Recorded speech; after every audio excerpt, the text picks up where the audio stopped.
Okay, so yun.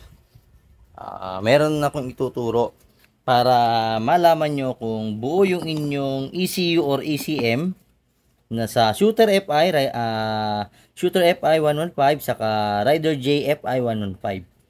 So, yung mga ganitong motor, ito, konting tip ha. Bukod sa, syempre, nagtest tayo nito, dapat magkakaroon ng sa ignition coil dito, sa high tension wire, meron lalabas na kuryente pag tinanggal nyo yung spark plug cap. So, isang way na yon, no? Isang way na para malaman nyo na may spark doon sa may ignition coil, doon sa may high tension wire. So, good yung ECU. Pangalawa, dapat dito sa fuel pump. Ito. Yan, ready ko na, no? Makikita nyo yung wire. Yan. Close up natin. Hindi masyado makita. Yan. So, yung dulong wire, saka yung orange, yung magkatabi, tatapan nyo ng light test. Yan. Nakita nyo, naka-light test. Ayun, no, naka-clip.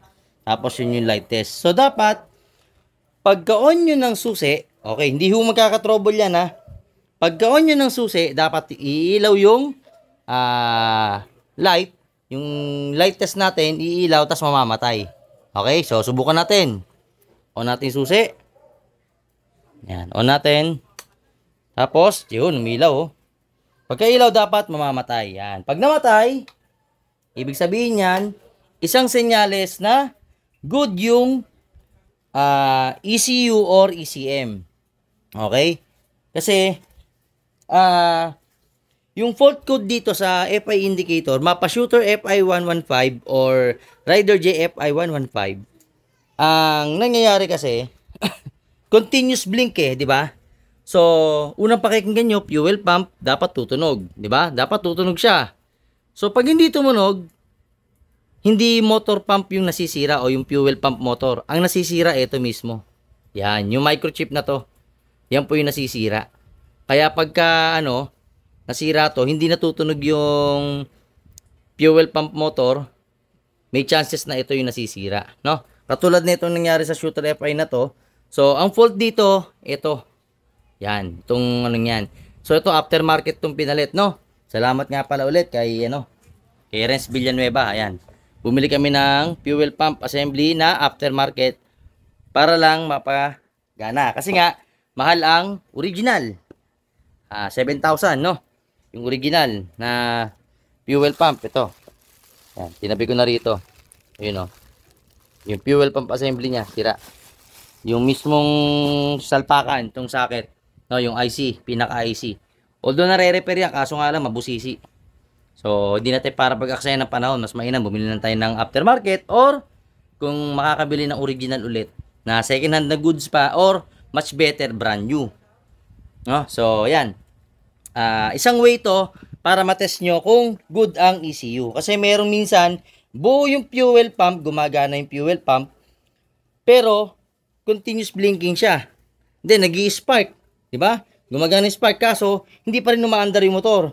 Minsan, ang problema, ito. Yan, yung orange wire, saka yung black with brown wire ata yan. Black with brown. Na going to ECU, makikita nyo yan dito. May wire yan doon. Pagka yun ang nagka-problema, malaking kaso is ECU, no? Or ECM. Siya yung nagkaka-trouble, no?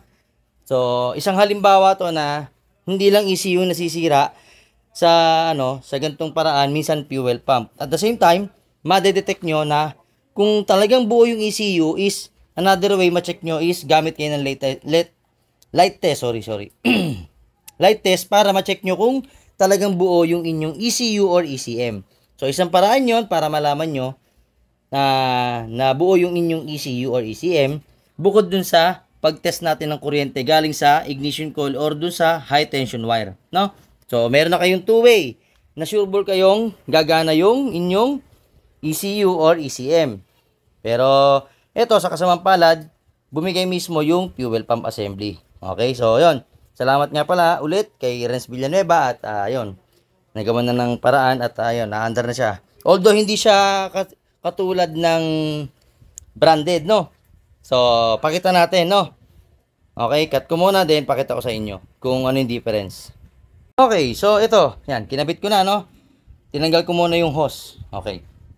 So, isang way para malaman nyo na ano yung pagkakaiba ng aftermarket at saka ng original is, yan, kumuha kayo ng empty na lagayan. Kahit coke in can, pwede. Isala nyo rito. Then, buksan nyo yung susi. So, wala akong maging epekto yan. Buksan nyo yung susi. Yan, mawawala ng error code yan. Ayun, nawala. Pero, ang nilabas ng gasolina ay, ayan, tingnan natin. Ayun, oh, kakaunti lang, oh. Nakita nyo? Ayan. Konti lang talaga. Ayan, oh. Hindi siya kasing dami nung pagka yung original, mas malakas yung pressure. Pero okay lang, at least sa atin, is gumagana siya, no? Gumagana, magagamit mo na siguro mga ilang taon na rin tatagal to. Sulitin mo na siguro yung 2 years or pinakamatagal na yung 3 years. Swerte na yun. Makakaipon ka naman siguro ng pambili ng brand new, no? Kasi napakatipid nitong Shooter FI115 at Rider J FI115. Okay, so ito, good to go na to. Under na ulit to. So, pakita natin kung under na. So, salpak ko yung hose. Yan, lobat na kasi to kasi kanina pa ako nagte-testing. Yan. So, sisipahin ko na lang. Gamit tayo ng kick. So, on natin. Yan. So, umilaw yung FI.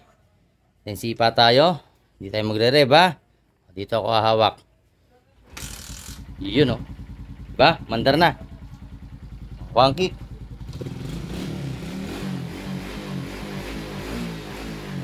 Yan. Magana na. Yun, oh. Wala na rin siyang error code, no? Good na siya. At, alam natin na working yung ECU. Kasi dalawa yung tinest natin. Dito sa high tension wire, sa ignition coil, at dito sa fuel pump, yung light test, no? So, tandaan nyo yan, ha? Yung tinuro ko, malaking tulong yan para sa inyong mga Rider JFI at Shooter FI 115 user na pwede nyong gawin, mag-basic check para iwas kayo sa malaking gastos, no? Para hindi kayo magdedicate, ay, fuel pump, ay, yung motor yan, ay, yung ano yan, easy yan. So, hindi ganon. Mas maganda, mag-troubleshoot, no? The best is mag-troubleshoot. Iba pa rin yung nagto-troubleshoot ka versus dun sa ginagamitan mo ng diagnostic tools. Kasi ang diagnostic tools, tulong lang sa atin para malaman yung problema. Pero hindi sasabihin ni diagnostic tools na may problema yung wire, may problema yung kung ano man yung naputol dyan. Hindi niya sasabihin lahat yun. Okay? Hindi niya rin madedetect na may problema pa si fuel pump na ganun. No? Hindi niya madedetect lahat yan. At sa kanya, kung ano lang naka-enter doon, yun lang yung madedetect niya. Hindi niya malalaman lahat yun. Okay?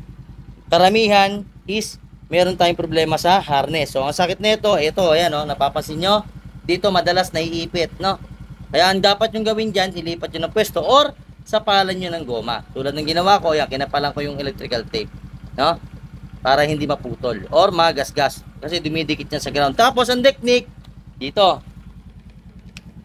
Yan.